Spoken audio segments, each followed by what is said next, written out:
you want to know my opinion on what I think, just keep on watching.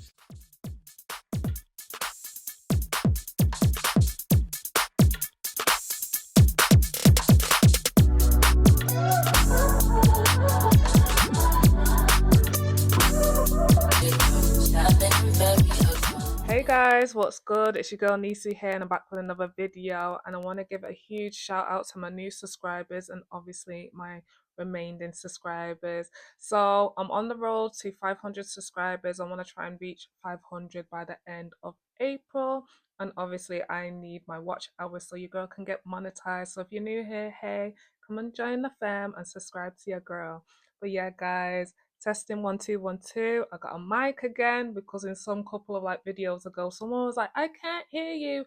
I clapped it, checked it, and the mic is here. So I hope you can hear me nice and clear. But as you already know by the title, by the thumbnail, we're going to be talking about the R&B singer Keri Hilson versus Beyoncé and versus Ciara. And obviously for this video I had to put on my Beyoncé Slay t-shirt because you know she be slaying these. But yeah, for some reason the singer is coming, or was back in the day coming, for Beyonce. So recently she did an interview on the Breakfast Club and Messi Charlemagne as usual asked those really awkward questions. So he was just like, so what for that diss track that you did back in the day towards Beyonce and Ciara? And guys, when I tell you, I'm gonna roll the clip after. It really looked like she wanted to break down and cry. And then she's just like, you know what? I didn't even write it. I didn't even want to sing it. You know, the video, da da da da da. And it's just like, girl, like, why now? Like, it's been so long. But she didn't have that same energy back in the day when it dropped. You know what I mean? She was like, yeah, the track's fire. You know, I enjoyed doing it, da da da da da. But it's not just the track. People have looked back at other clips and she's always just done a little slick-ish when it comes to Beyonce. People forgot about Ciara, but then they've looked back and it's like, rah, she actually did, she threw some shots at Ciara. So I'm going to roll the clip and I will be back with my commentary. I can only play a snippet of it and then I'm going to detach the audio sound so you can just hear it, because Breakfast Club do be flagging us YouTubers and I don't want to get like no strikes or anything. So don't think you're like the video's crashing or anything. But yeah, so like I said, I'll play the clip and I will be back with my commentary. It's a regret. It's a regret, but not in the way that people would think, because that's a song that I actually didn't write. Those are not my words. I was on tour. Polo wanted me to do a remix to Turning Me On. Mm-hmm. He had produced the record, and I wasn't, because I was on tour with Lil Wayne, I wasn't able to like lay anything down. He had been on me for a couple of weeks about we need to do a remix. Okay, so I take off. It wasn't happening quick enough for him. I take off, we fly in, and he had another writer in our camp at the time. He had her write this. So he played it for me, like, this is the remix, because I'm thinking I'm coming in to go write a remix to Turning Me On. Like, The whole time I had been writing concepts, like, but I come into the studio and he plays me this verse, and I'm like, automatically, I'm like, I'm not saying that. Mm-hmm. That was my position. Tried to fight him on it, and I began writing my own. That's what I did with my time there, but I want to be careful with the word I use. Mm-hmm. It was quite forceful, you know what I mean? In an executive artist way? Yeah, in an executive artist way only. Mm-hmm. You know, involving others and kind of threatening my career in a sense, in a real sense. Like, you're not coming, because my album wasn't out yet. So it was like, you're not coming out if you don't do this. And the mistake that I made was not continuing to fight, but I was in tears. I was crying. I was adamant that I did not want to do that. And for people that don't know, you were signed to Polo. I was signed to Polo and Timbaland. Correct. Yep, in a joint venture at Interscope Records. Yep. And I was young. I was super young. I felt I had no power. I felt I had no choice. Yeah, guys, did you hear that? So yeah, I hear what she's saying. First of all, the industry is very calculated and messy. So I do believe her to an extent. But you know, the way she's just like, oh, like I was so young. I was crying. I didn't want to do it. I'm just kind of like, now, Kerry, like it's been so many years, and obviously she a grown woman now compared to them. But the way she was just, I was so young.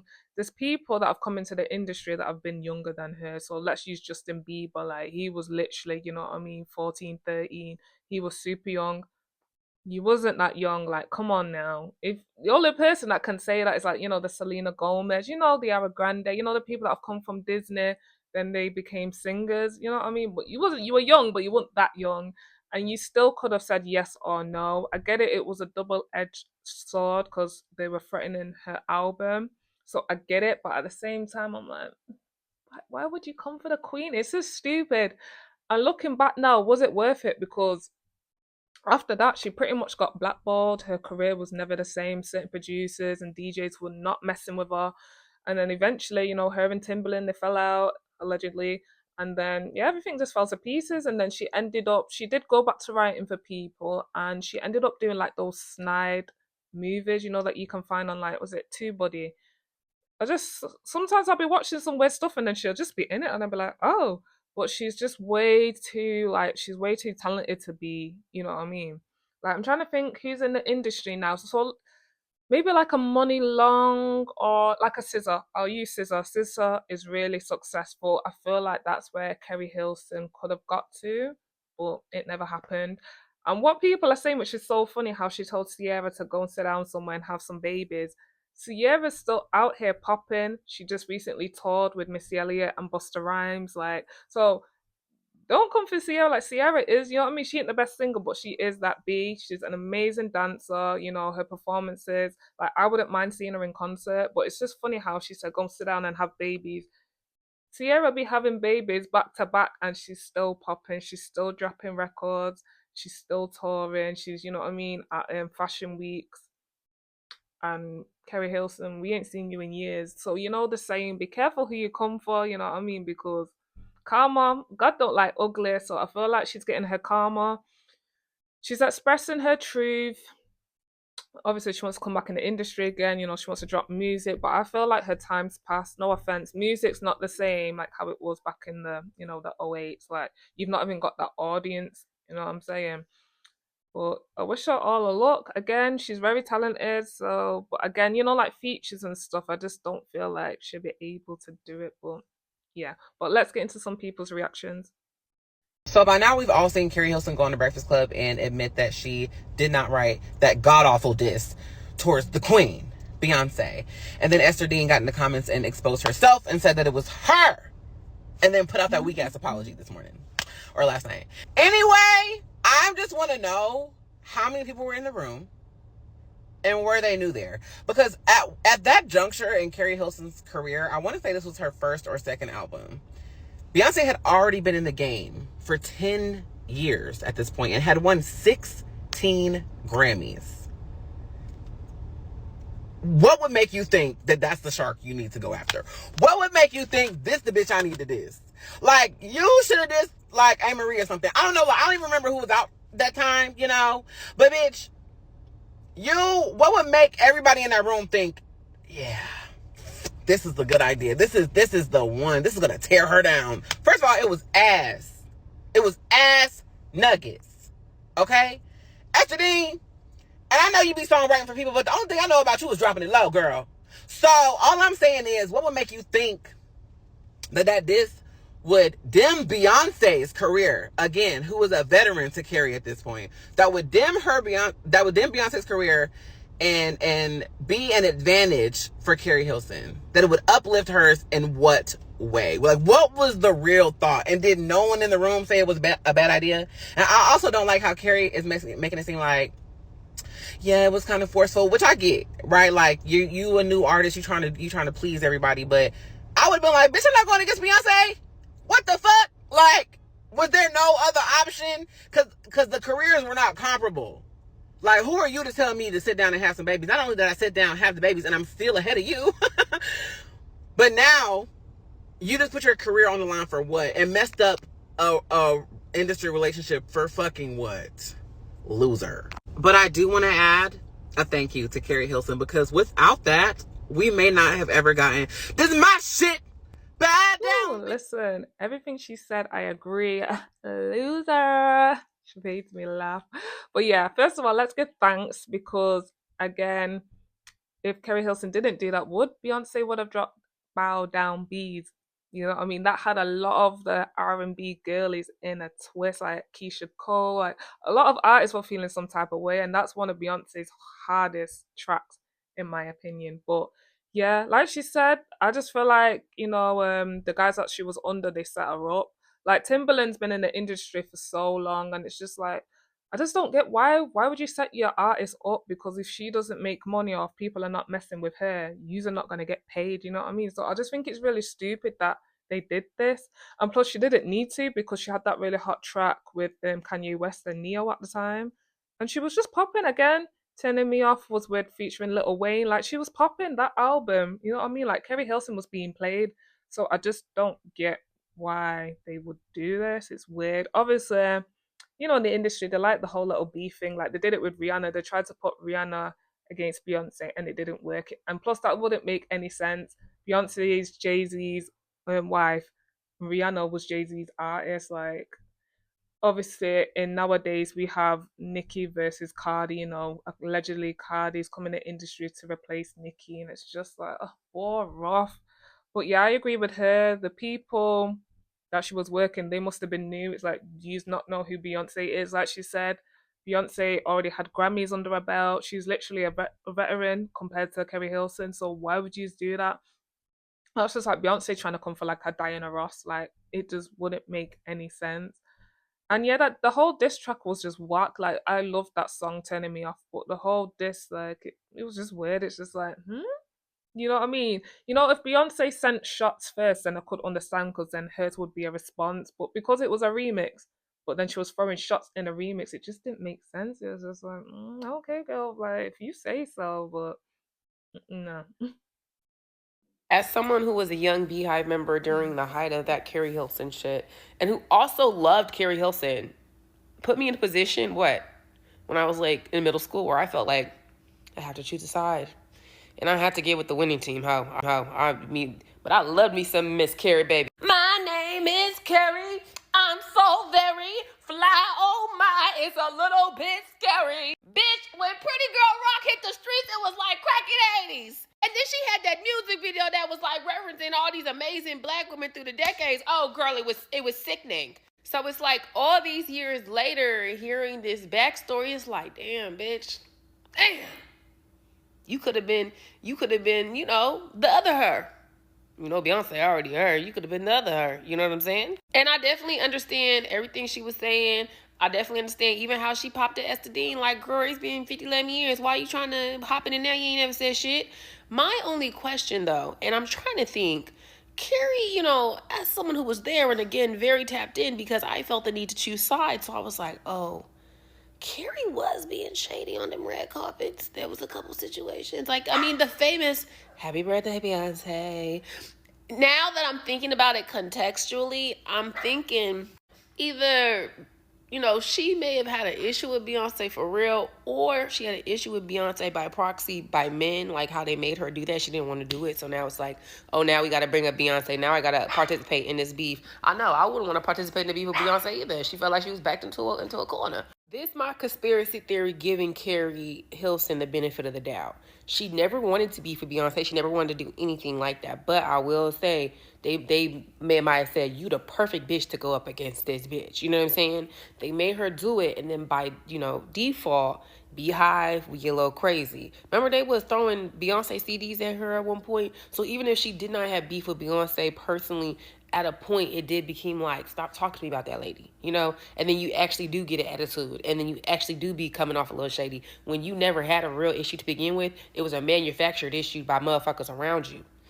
You know what, Keri, like you said, it's been 15 years, and I have grown, in my relationship with God.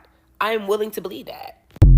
Yeah, guys. First of all, I love her look. It was given Pink back in the late 90s, early 2000s, with that bright pink and, the pink eyebrows. I loving it.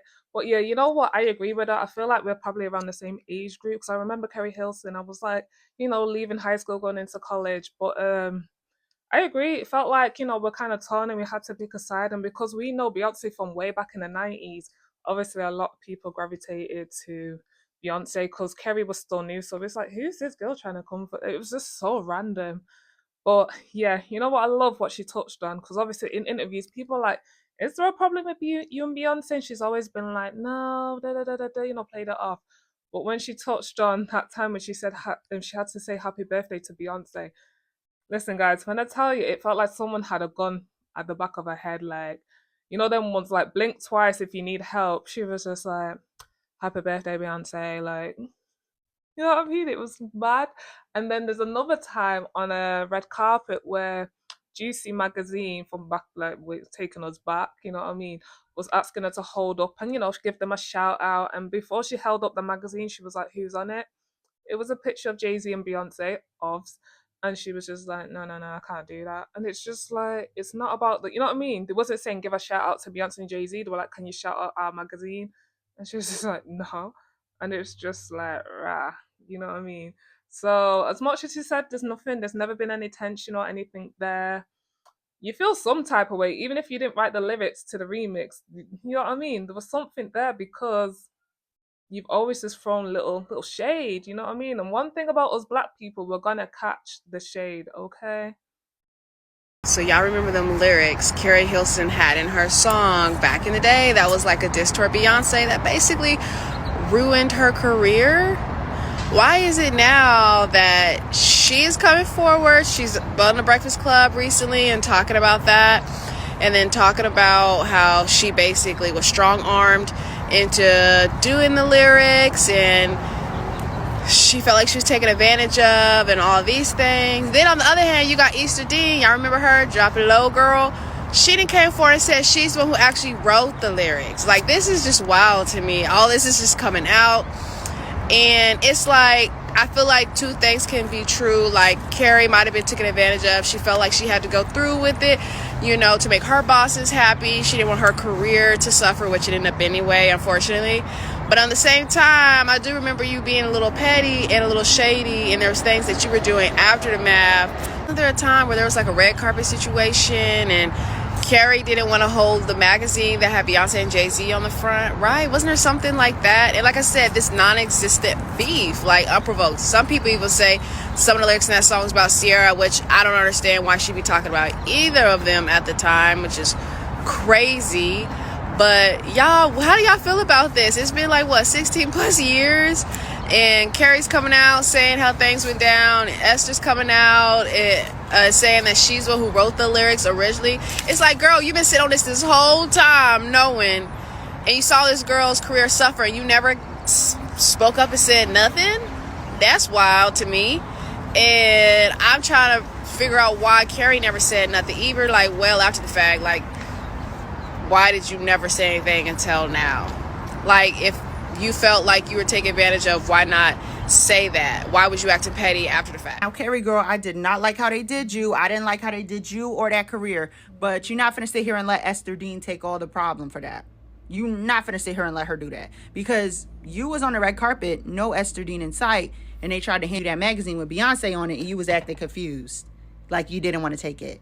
So there has to be some level of accountability here, girl. Because even if, let's say, Esther Dean wrote the verse with dissing Beyonce in mind, which doesn't make sense to me, but whatever. Let's say Esther Dean wrote it. Why were you mad on the red carpet? And why would you take a verse that's dissing Beyonce if you didn't feel like doing it? People are in the comments like, oh, Keri's always been so sweet. She has. I think Keri Hilson is like a sweet lady, but people aren't sweet all the time. And you had a lapse in judgment. And I understand because you was writing hit after hit after hit and you could sing your ass off. You was like, I'm that girl. Nobody else is that girl. But unfortunately, you messed with that girl. And you have to take like accountability for it. Like, I just feel like every time they ask her about it, it's like beating around the bush, And especially at a time now more than ever, even though there are like stan groups, celebrities are not beyond critique. I think you should just say, I had a critique. And I was fucked up about how I did it, but I don't feel that way anymore. We grown now. Oh, Yes, I loved her response. Like, listen, like she said, I get it. We hear about the whole Esther Dean writing those lyrics. We get that. But what did I just say in the previous clip, guys, about that red carpet? Like, this is what I mean. Obviously, a lot of stuff has been scrubbed off the internet. You know what I mean? These are like when Twitter first came out kind of days and, Vine and all them kind of stuff from back in the day. But for the people that remember, like, why was you throwing shade on the red carpet? Like, you know what I mean? Listen, for those that get it, get it. As much as she wants to come out now, like, I was young, like, they forced me to do it, you know what I mean? Girl, put Esther Dean aside and those lyrics and just the diss. You've done a lot of slick-ish when it comes to Beyonce and apparently Sierra. Again, a lot of people have forgot about Sierra because obviously Beyonce is the bigger artist. But yeah, she's thrown a lot of shade at Sierra also. So receipts have been pulled, and it appears that Keri, Keri may be a liar, but I don't know. You be the judge. But no, he didn't force me to do anything. I mean, it was a suggestion, and I told him, okay, I'll try it. I'll try it, and that was just it. He was like, I want it a little more fiery, and that's cool. That's cool with me. I speak my mind, and I make no apologies for it. So, it's a hot verse. I love the verse. So what is the truth, Keri? I ask you.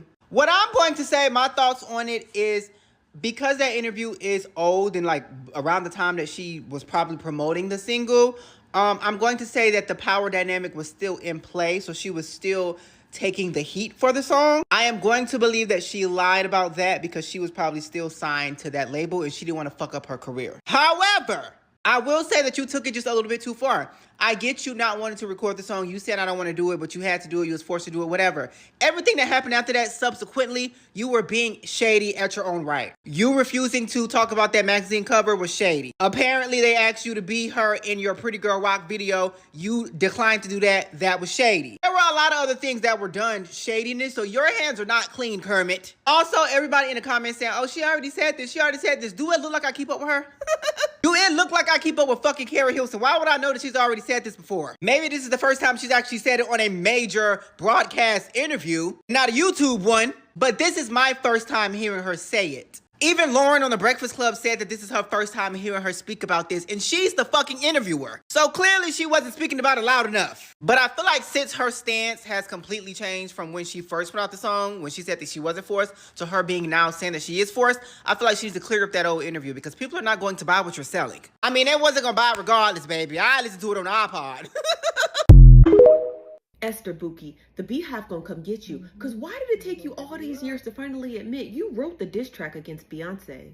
Now shout out to the Neighborhood Talk for capturing this comment because they had posted a story like we did earlier today about how Keri Hilson stated she didn't write the lyrics to that diss track about Beyonce. And like I told you guys earlier, people were actually tagging Esther Dean in the comment sections. Now Esther Dean replies back and said, and it was a hit. Let's say it was a hit, but at whose expense? And if we're really trying to clock it, that hit only got about 300,000 streams on Spotify, and it only gets played about 11 times a day globally. You can actually look up Keri Hilson's bigger hits, and it wasn't that remix. I think that remix ranked at 69 of all her hits, if you will. And I don't like how Esther is being very braggadocious about it. I did it and it was a hit. It wasn't a hit to who? It was a hit to you and your career, but at the detriment of who else's career. Because if you guys didn't know, Esther went on to write Countdown for Beyonce, as well as a couple of other songs with Beyonce. So yeah, it was perfect for your career because, again, like we said earlier, no writers ever came forward to state that they were the writers of that song, and you could see it here on Genius. So she went ahead knowing she wrote that record, and it just infuriates me because we're talking about somebody's career. And I understand that Keri Hilson still has a successful career because she's a songwriter, but that's not what Keri Hilson wanted to do. Keri Hilson wanted to be a singer, not just a person in the shadows writing songs for other people, which is totally understandable. But we also know that a lot of songwriters always come forward, like Money Long and Bruno Mars and CeeLo Green and Pharrell. There's lots of them. Lots of people who start off as songwriters at some point in their career want to begin to perform the songs that they had wrote. And I don't like the way that she sat there in the comment sections of the Neighborhood Talk. And I checked, I think she deleted that comment by then. And keying about somebody else's career and it was a hit. It was a hit for you. Don't nobody even play that song, friend. At least they, not over here. It didn't go platinum in this house. That song gets streamed 11 times a day globally. Do you know how terrible that is? So I don't care what anybody says. I'm not on the side of Esther. I hope the Beehive drag you. And you absolutely, 100%, without a doubt, owe Keri Hilson an apology because y'all forced her to sing that song when she didn't want to. You knew she was in the infancy of her career and she didn't have the strength to do any pushback against you guys. And after she basically became the scarlet letter to her own career, you guys went on and worked with Grammy Award-winning songwriters and song artists while she had to wait, literally wait, before she could even have enough strength to say, it wasn't me, but I still take full responsibility for doing my part and performing that song. Listen, with people like Esther Dean, who needs enemies? So now Esther Dean's come out. She was denying it at first, but now she's come out and she was like, yeah, I wrote it and what? It was a hot track, da da da da da. You know what I mean? She's jumped in the comments and she's like, oh yeah, Esther Dean wrote the lyrics. And she's like, and did.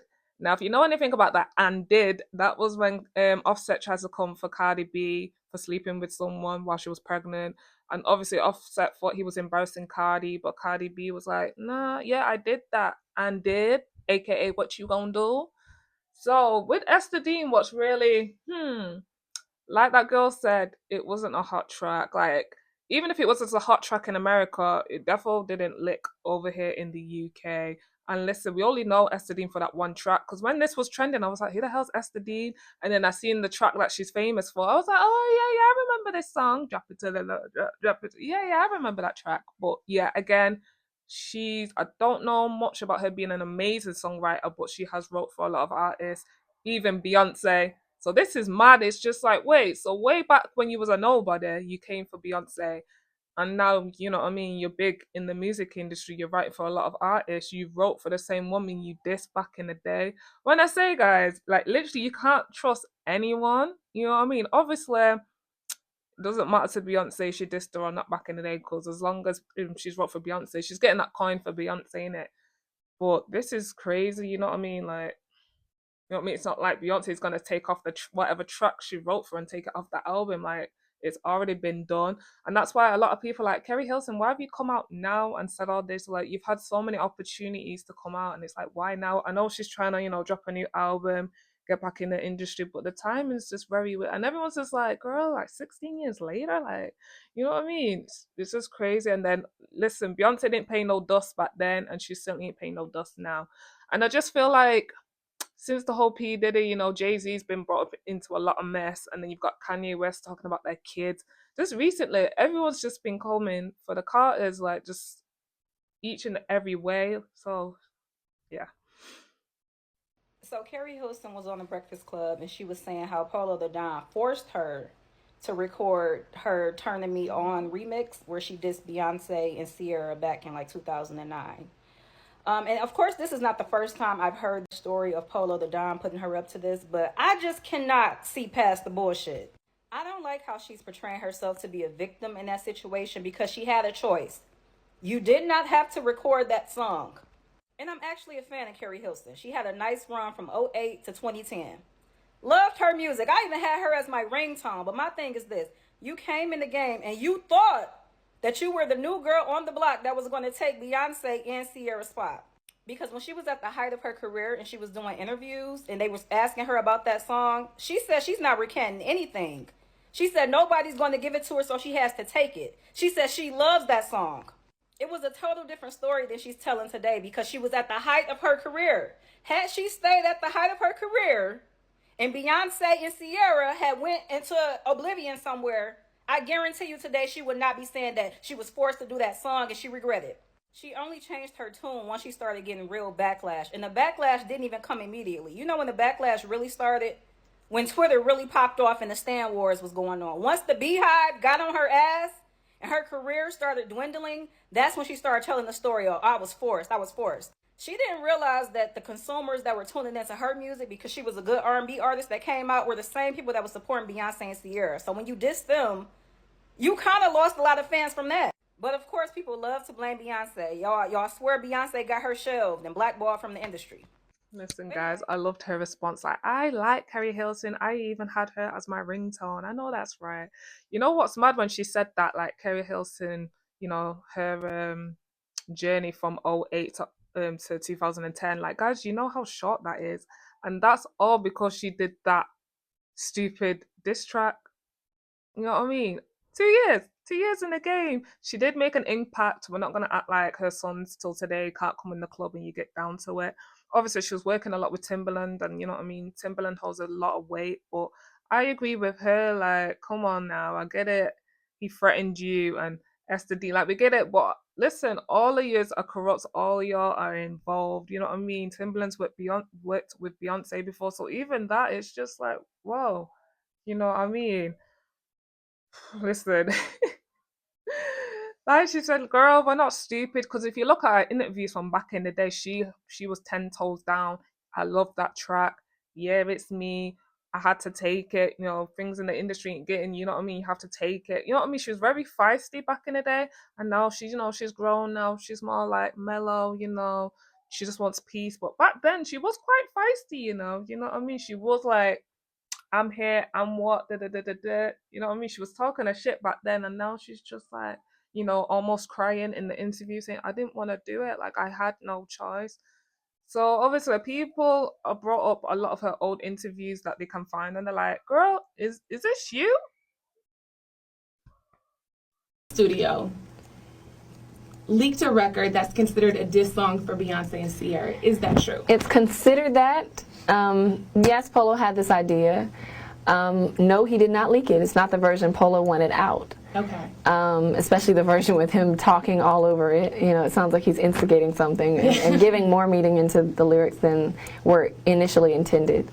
But no, he didn't force me to do anything. I mean, it was a suggestion, and I told him, okay, I'll try it.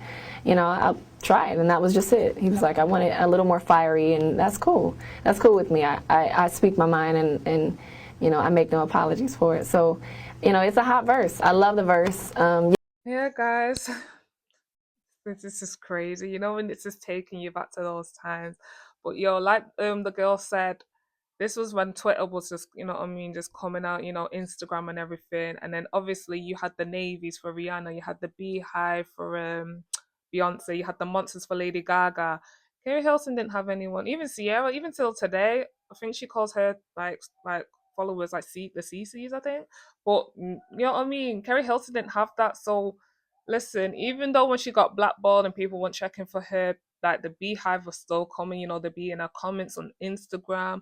At one point, they were throwing like Beyonce CDs at her. Like, when I say there was no escaping, there was no escaping. Obviously, a lot of those people are grown now, so hopefully they're not still, chasing her down. The thing with the internet, they'll never let you forget. That's what I mean. Be careful what you do. But yeah, guys, let me know your thoughts in the comments on this crazy ass story. Please like, comment, subscribe, and share this video. Stay safe, and I'll see you in my next one. Bye.